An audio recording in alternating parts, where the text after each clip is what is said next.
अध्यक्ष महोदय, अध्यक्ष महोदय, चेंबूर येथील NG आचार्य आणि DK मराठे ह्या महाविद्यालयामध्ये अध्यक्ष महोदय काल एक अचानक परिपत्रक काढण्यात आलं आणि त्या महाविद्यालयामध्ये शिकणाऱ्या विद्यार्थ्यांना जीन्स आणि टी-शर्ट किंवा जॅकेट जर कोणी घालून येत असेल तर त्या विद्यार्थ्यांना प्रवेश बंदी करण्यात आली. अध्यक्ष महोदय, हा एक तालिबानी फतवा एका महाविद्यालयाने काढला. अध्यक्ष महोदय, तेच जर लोन महाराष्ट्राच्या इतर महाविद्यालयामध्ये जर पसरले तर अतिशय कायदा व सुव्यवस्थेचा प्रश्न सुद्धा निर्माण होईल.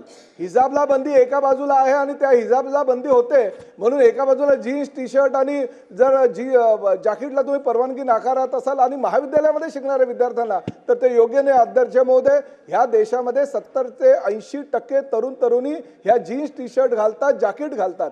मला एका गोष्टीची कल्पना नाही. अध्यक्ष महोदय, उद्या जर त्याच महाविद्यालयामध्ये स्विमिंग कॉम्पिटिशन असेल तर त्या स्विमिंग कॉम्पिटिशनच्या स्विमिंग सूटला तुम्ही परमिशन नाकारणार आहात का? उद्या जर स्पोर्ट्स डेला टी-शर्ट आणि शॉर्ट्स घालणाऱ्या विद्यार्थ्यांना जर क्रीडा प्रकारामध्ये सहभागी व्हायचं असेल तर त्याला तुम्ही परवानगी नाकारणार का? अशा प्रकारे जाणीवपूर्वक तालिबानी फतवा काढून विद्यार्थ्यांना जो अधिकार दिलेला आहे लोकशाहीमध्ये त्याच्याशी जर खेळखंडोबा कुठलंही महाविद्यालय करत असेल तर त्यांच्यावर कठोर कारवाई होणं गरजेचं. अध्यक्ष महोदय, आपल्या माध्यमातून मी या सभागृहाला विनंती करू इच्छितो की मराठे आणि आचार्य महाविद्यालयाने जो तालिबानी फतवा काल काढलेला तो तात्काळ बंद करावा आणि शिक्षण मंत्र्यांनी त्यांच्यावर कठोर कारवाई करावी अशी भूमिका या सभागृहामध्ये मी मांडतोय. अध्यक्ष महोदय, आणि तुम्ही तशा प्रकारचे निर्देश द्यावे अशी विनंती करतो.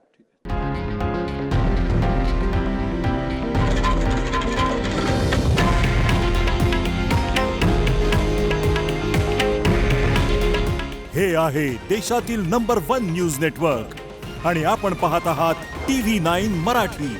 काळजी तुमची, हित महाराष्ट्राचं.